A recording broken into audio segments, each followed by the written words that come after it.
Hamas का तिल अबीब पर हमले करने का फैसला। गजा एयर स्ट्राइक यहूदी फौज के गले पड़ गई। दोस्तों, मामला संगीन हो गया। इसराइल को हमास पर फजाई हमले के जवाब देने का वक्त आ गया। हमास लीडर ने दुश्मन से इसी की जुबान में बात करने का फैसला कर लिया।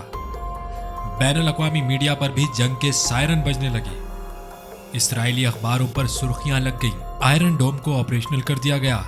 हमास कौन सी बड़ी कार्रवाई करने वाला है और कैसे इस्माइल हनिया के इंतकामी बयान ने तिल अबीब और हाइफा में जारी तमाम जंगी तैयारियों, इसराइल सेनेट के मंजूर शुदा दिफाई बजट और अमेरिका की इसराइल के लिए हमदर्दियों पर पानी फेर दिया। हमास के निशाने पर मौजूद तमाम इसराइली मकामात की मुद्दत पूरी होने को आ गई। इस्माइल हनिया के इस बयान का दौरानिया इतना अहम क्यों तस्वुर किया जा रहा है और मुस्तकबिल में गजा से इसराइल पर होने वाले यलगार में इसका क्या मुस्बत नतीजा आएगा। आज की इस वीडियो में इसराइल से इंतकाम लिए जाने की तैयारी के तमाम तफसीलात आपके सामने रखने के साथ साथ मौजू के अहम तरीन हिस्से के बारे में भी बात करेंगे कि हमास इस पर मिसाइलों और रॉकेटों के बाद अब इसराइल को किस तरह टारगेट करने वाला है। दोस्तों, तादाद में कम, जज्बे में लाजवाब और ईमान की ताकत से मालामाल हमास मुजाहिदीन ने फ़लस्तीन की आज़ादी का बेड़ा अपने सर उठा रखा है और अल्लाह की मदद और नुसरत से हमेशा दुश्मन के लिए एक डरावना ख्वाब साबित हुआ है। दोस्तों, इसमें कोई दो राय नहीं है कि मैदान जंग में एक जानिब जदीद हथियारों से लैस और अमेरिका जैसी सुपर पावर की हासिल किए हुए यहूदी लॉबी खड़ी है और दूसरी जानिब सादा लिबास में मलबूस आम हथियार उठाए हुए फ़लस्तीन की आज़ादी के अलमबरदार मुजाहिद। दोस्तों, इसराइल के लिए हमास एक बड़ा खतरा है जिसको बड़े साबिक इसराइली कमांडर और यहूदी हुकूमत भी तस्लीम कर चुकी है। इसका एक अमली ट्रेलर दुनिया जून 2021 की 11 रोज़ा जंग में देख चुकी है, लेकिन हमास लीडर की जानिब से इसको सिर्फ एक जंगी मश्क कहने पर इसराइल फिर से लरस चुका है। दोस्तों, इसराइल की गजा पर हालिया एयर स्ट्राइक का मामला एक बार फिर से गर्म हो चुका है, जिसका जवाब हमास लीडर ने इसराइल को इसी के तरीके और जबान से देने का फैसला कर लिया है। दोस्तों, हमास सरबराह की जानिब से इसराइल को गजा पर की जाने वाली एयर स्ट्राइक का जवाब देने का ऐलान किया गया है, जिसके बाद इसराइली दारुल हुकूमत तिल अबीब हाई अलर्ट कर दिया गया है।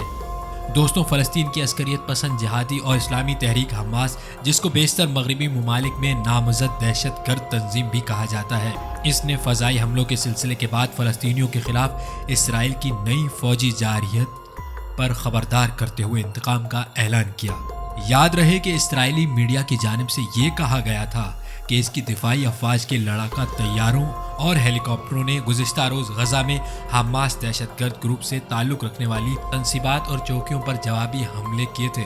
दोस्तों, इसराइल की दिफाई अफवाज ने एक ट्वीट में ये भी लिखा कि हमास इस सब का जिम्मेदार है और ये उन तमाम इक़दामात का नताइज है जो कि इसने इसराइल के ख़िलाफ़ किए, जिसके जवाब में इसराइली फ़ौज के जवाबी रद्दअमल में हमास की जानिब से भी तल अबीब को बड़ी धमकी दे दी गई है।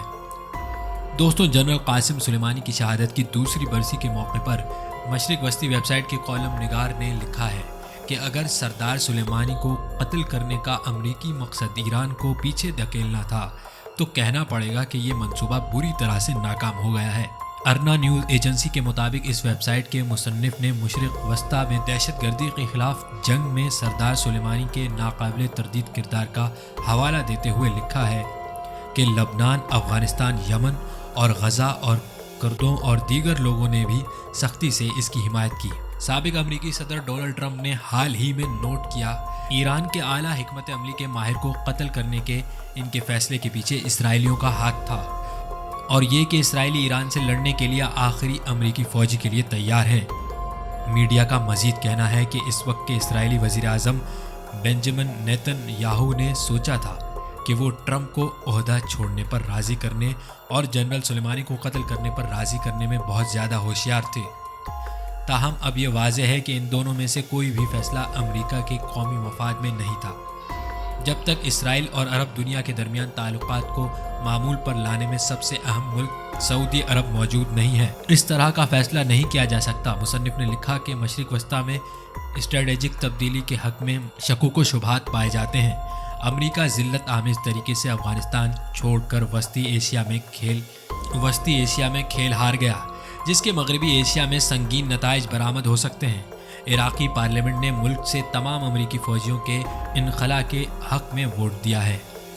شامی حکومت ملک کے ایک کارآمد حصے کی ملکیت اور کنٹرول کرتی ہے۔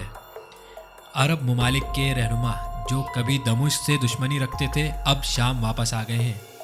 حزب اللہ لبنان کے سیاسی منظرنامے میں ایک اہم قوت بنی ہوئی ہے۔ اس کے علاوہ اس بات سے کوئی فرق نہیں پڑتا ہے کہ سعودی عرب یمن پر کتنی ہی بمباری کرے۔